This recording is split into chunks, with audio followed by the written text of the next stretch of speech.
I'm Marni Hughes, and this is Missing. Thank you for joining us. Each week, we cover a missing person case that isn't getting much attention. Every missing person matters, no matter their race, background, or circumstances. By highlighting these cases and sharing their stories, we believe every case is solvable, and together we can bring answers to the family and friends of the missing. This week's featured case, James Bo Galloway, a man from Wyoming missing since May. His car in the driveway, his dogs locked inside his house, and a strange exchange with his ex-wife. Never really put in exactly as to why he was so fearful. But in all the years that I've known him and all the times of people being on their vices, I've never experienced him in such a paranoid state. What had him so spooked? Coming up, a piece of evidence found at a friend's house, and Bo's ex-wife, Jamie, joins us to talk more about the case. Before we get to that, several other missing cases to update. New video of Ashley Buzzard leaving court in California this week. The search continues for her daughter, 9-year-old Melody Buzzard. Melody has been missing since October 7th.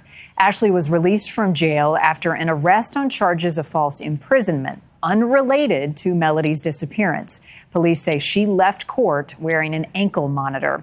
Melody was last seen with her mom in these images from a car rental location in Lompoc, California, before the two took a cross-country trip. Ashley returned home to California without Melody. The man who filed those charges this week says he is friends with Ashley, and he says that she told him she dropped Melody off with someone in Utah. If you have seen Melody Buzzard or you know anything about her whereabouts, please contact police right away. You can reach out to the Santa Barbara County Sheriff's Office or, as always, call 911. Daisy Campos has been located and thankfully is safe. The 15-year-old from San Diego had been reported missing on November 5th. Her family believed she had been lured away online. We have now learned that a family friend contacted other family members after seeing coverage of Daisy's disappearance.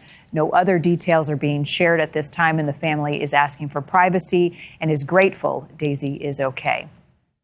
5 years after she was reported missing, the remains of Mary Johnson Davis have been recovered in Washington state.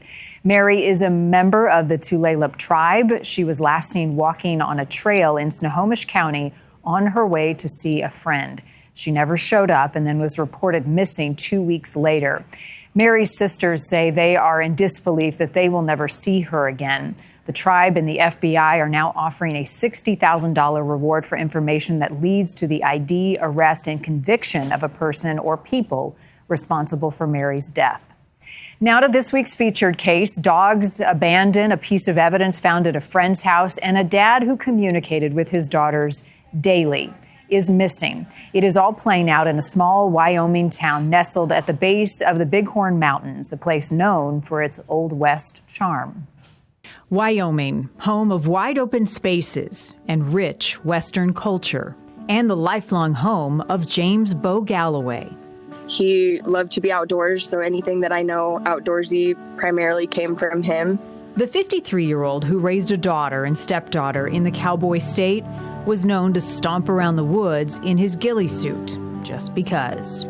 He had a long marriage that, even after it ended, netted him a lifelong confidant. Bo is my best friend. Out of all the people in the world, he is who I would trust my life with. While his family says Bo battled addiction, he was a consistent presence in his teenage daughter's life. I would talk to him pretty much every day, and then he just started acting weird all of a sudden. That's when I realized something was off. He called and asked me for help, and I went and I picked him up, and he told me what was going on. He told me how afraid he was. He never really put in exactly as to why he was so fearful. But in all the years that I've known him and all the times of people being on their vices, I've never experienced him in such a paranoid state. Maddie saw her dad once, days after this bizarre exchange, and then he vanished. I was on the phone with my mom, and she said that they were very worried that they hadn't seen him or talked to him, so they were going to go do a report. The Sheridan County Sheriff's Office says it started working the case and found reports that a man trespassing at the county airport days earlier matched Galloway's description. Could he wander off for a couple days? Yes, but the likelihood of him being out there all this time is very slim to none. Stacy Koster, the founder of WyoFind, has launched multiple searches in the air, on foot, even in the water, looking for Bo. Summoned by one of his friends to see some pictures, the team making a strange discovery. We happened to notice a ghillie suit laying there. And we asked about it, and, just a general question, do all of you guys have ghillie suits? Is this like a thing that you guys do? And he said, no, it was Bo's. He had taken it after Bo was reported missing. And the pictures? These were taken inside the property Galloway rented. Drawings, artwork, words cover every conceivable surface.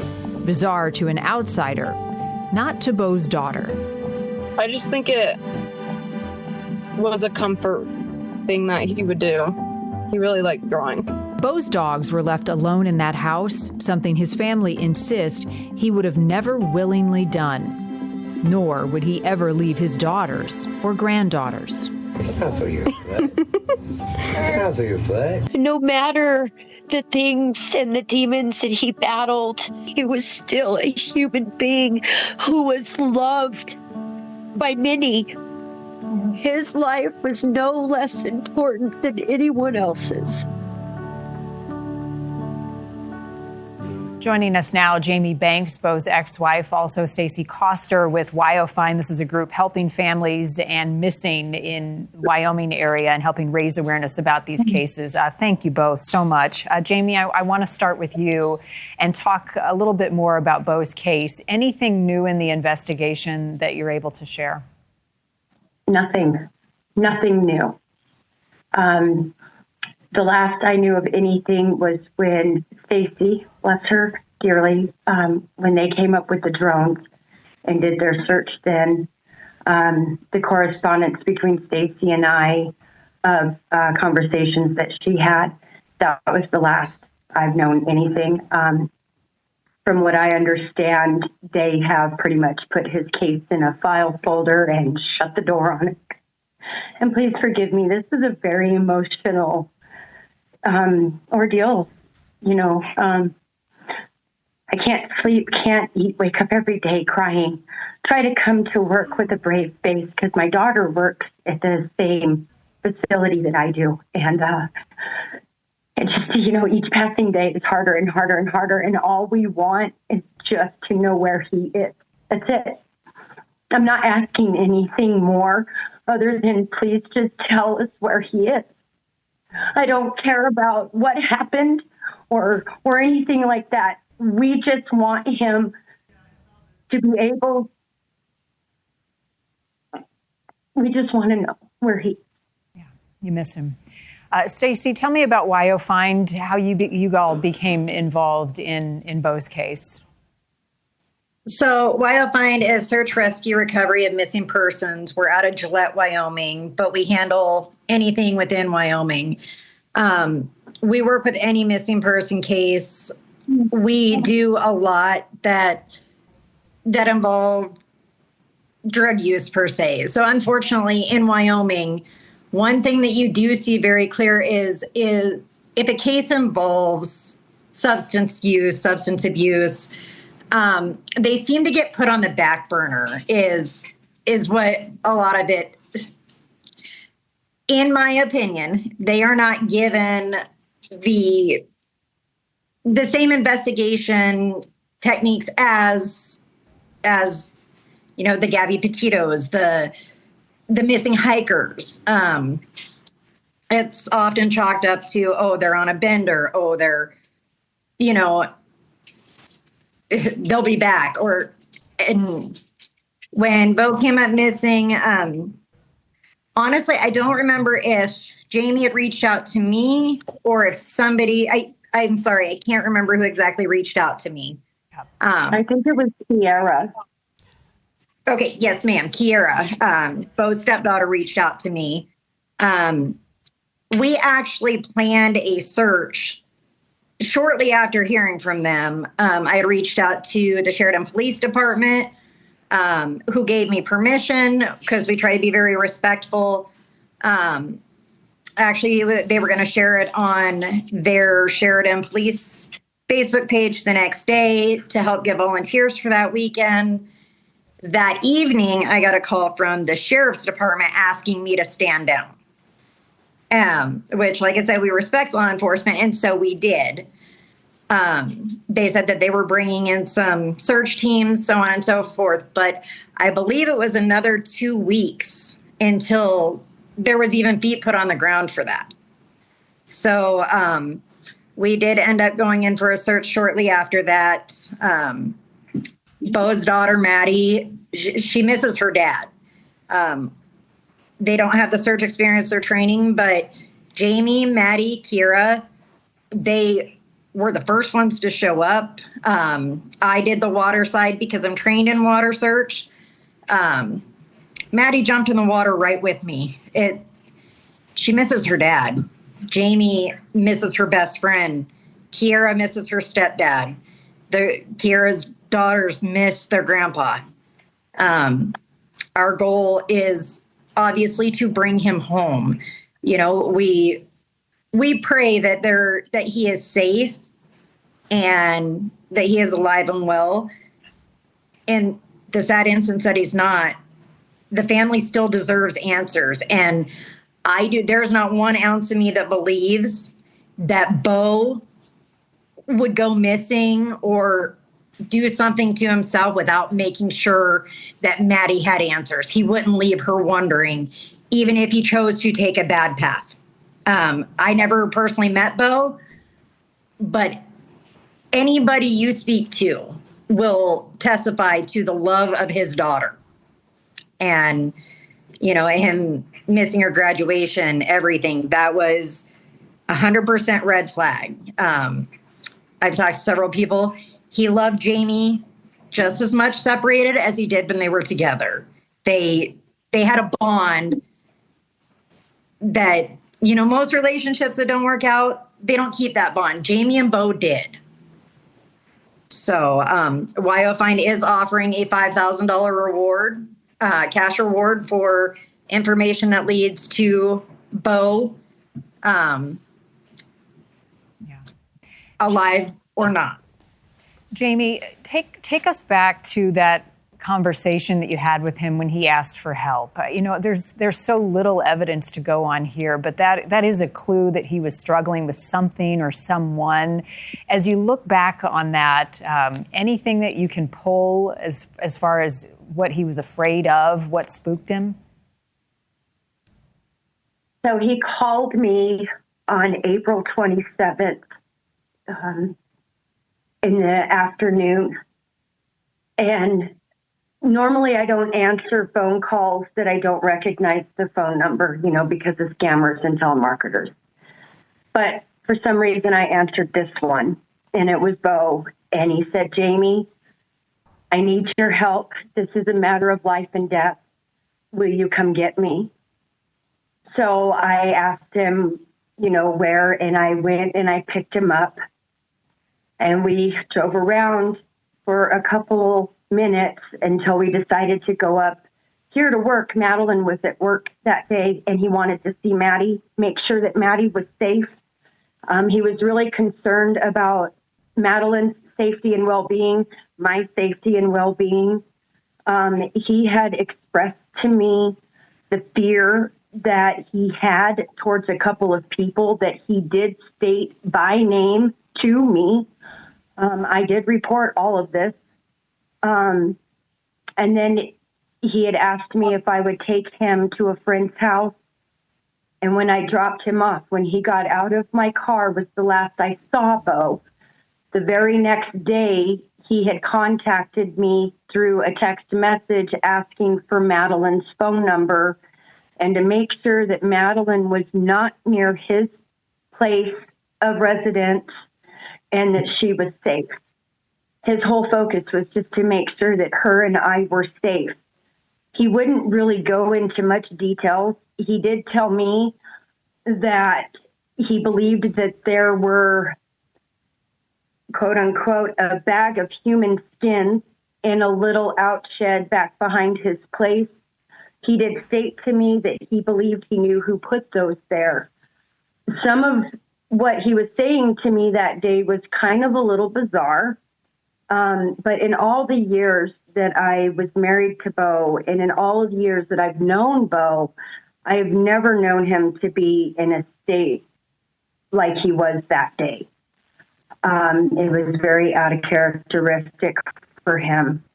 Mm-hmm. And then 2 days had passed, and I had come into work, and Maddie came and found me and told me she had not talked to her dad in a couple of days.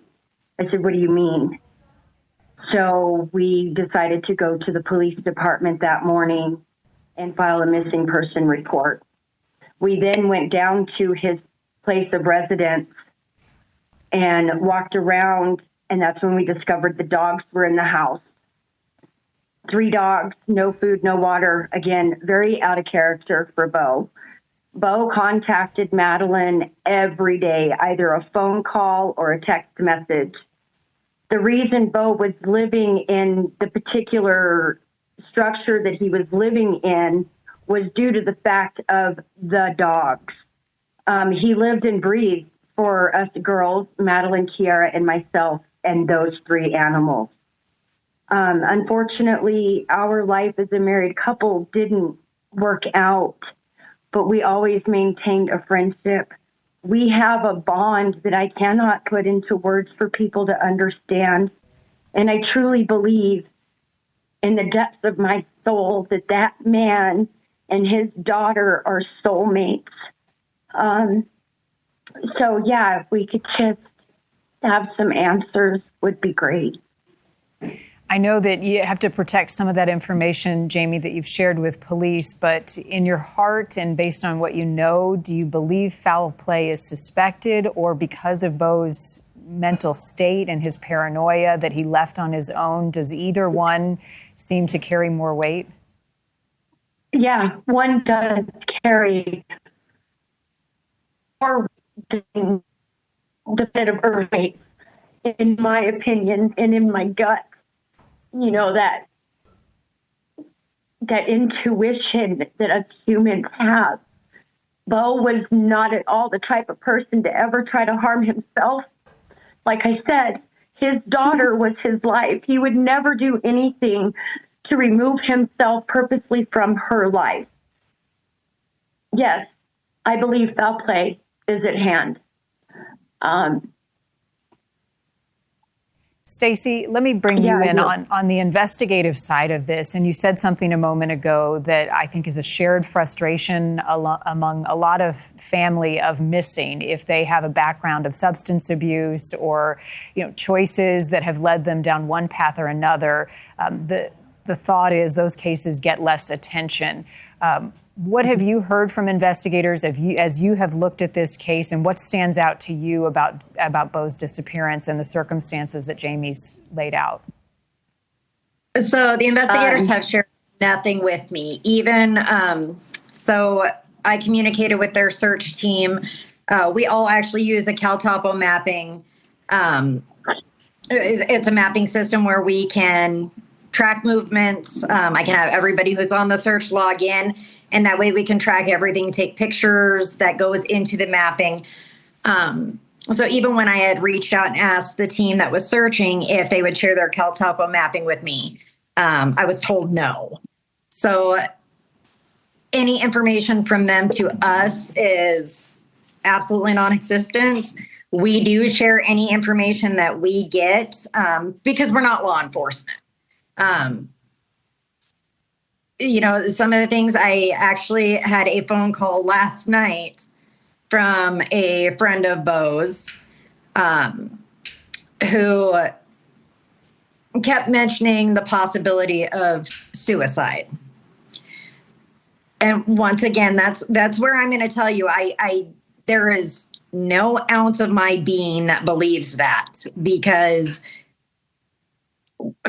worst case scenario, if that was something that played affect my opinions, my thoughts, are that he would have made sure to leave something for Madeline to know that he wouldn't have left her. He loved Madeline enough and he loved Jamie and Kira enough. He would not have left them wondering what happened to him, because even in a bad state of mind, I believe that Bo would know that that would torture these women and he wouldn't do that to them.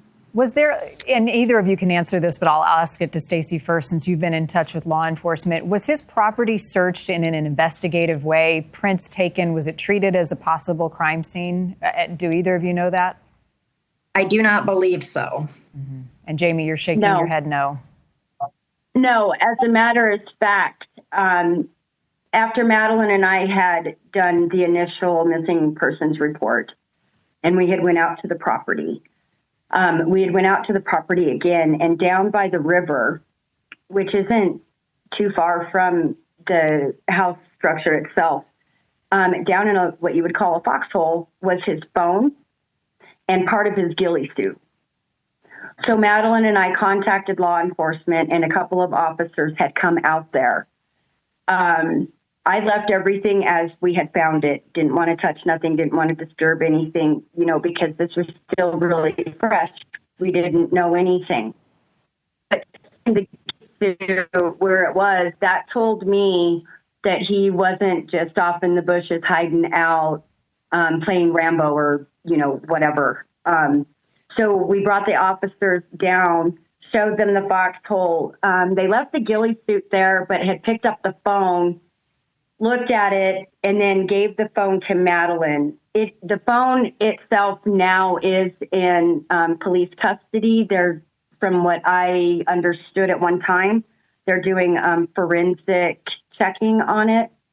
And I don't know anything of outcomes of anything as far as that goes, developments of that.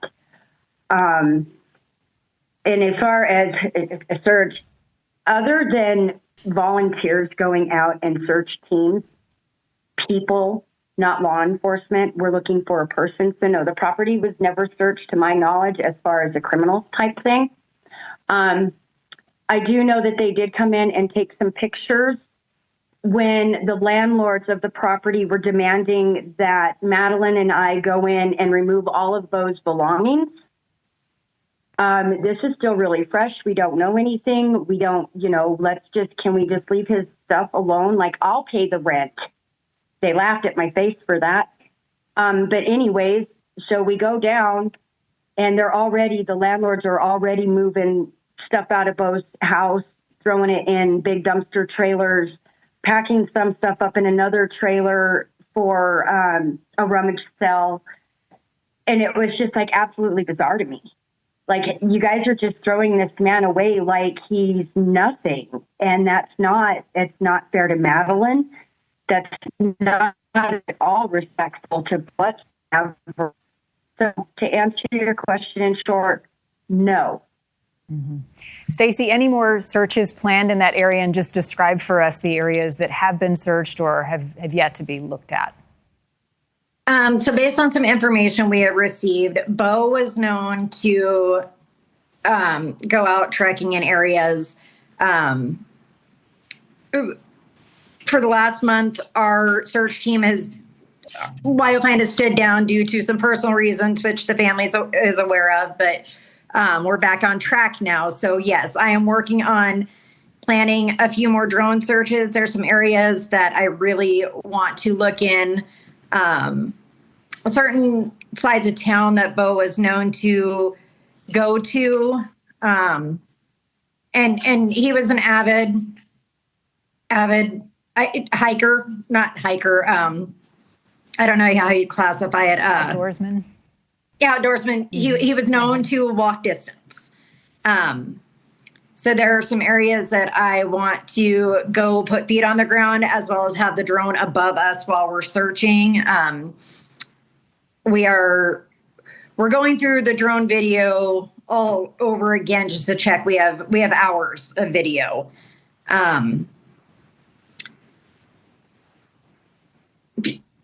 Right. You're doing everything you can. Jamie, I want to give you the last word.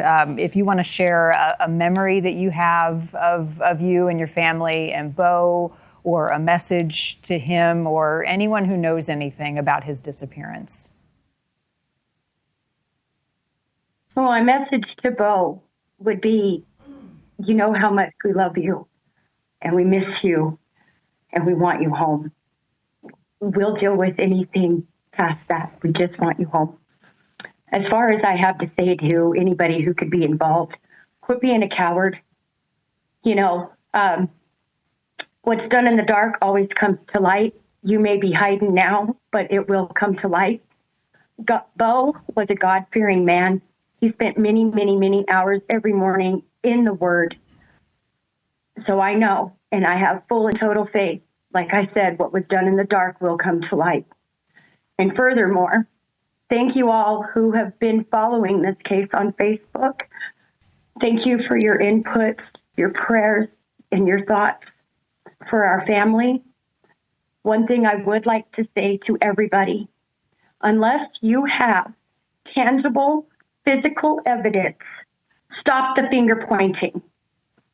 Stop the finger pointing. This person says this person, enough is enough. There's a man missing. There is a father, a son, a best friend, and do I dare say a husband who is missing. Bring him home. Jamie, thank you for sharing Bo with us, and we'll do our best to get the word out about his disappearance. Stacey, to you and your team, thank you for all that you're doing to make sure that we bring Bo home safely to his family and bring some closure as well. Thank you both for your time. Stacey, one more word. Can I share one more thing? One thing that we do understand is in cases that involve substances, people are scared to contact law enforcement. They can go to our website, www.wyofind.org, and send in an anonymous tip. And it is 100% anonymous. So if there is somebody who knows something, please share it with us. All right. Jamie and Stacey, thank you. I want to give you all another glimpse at what Bo Galloway looks like. If you have any information that can help find him and bring him home, contact the Sheridan County Sheriff's Office in Wyoming. We did reach out to them as well for our update on this story. They did not provide any new information, instead referring us to that Facebook post from June 9th. They say the investigation is active and ongoing. You can also reach out to WyoFind. As Stacey said, your information can remain anonymous. Let's bring Bo home. If you have a missing case you think we should investigate, visit our missing page on newsnationnow.com. Many of the cases we cover come from you, and you can also sign up for our weekly missing newsletter for the very latest missing cases that we are working on. My heart goes out to Jamie and Stacey and Bo's daughters as well. We appreciate them sharing his story. I'm Marni Hughes in Chicago. As always, thank you for joining us, and I'll see you back here next week for another missing case.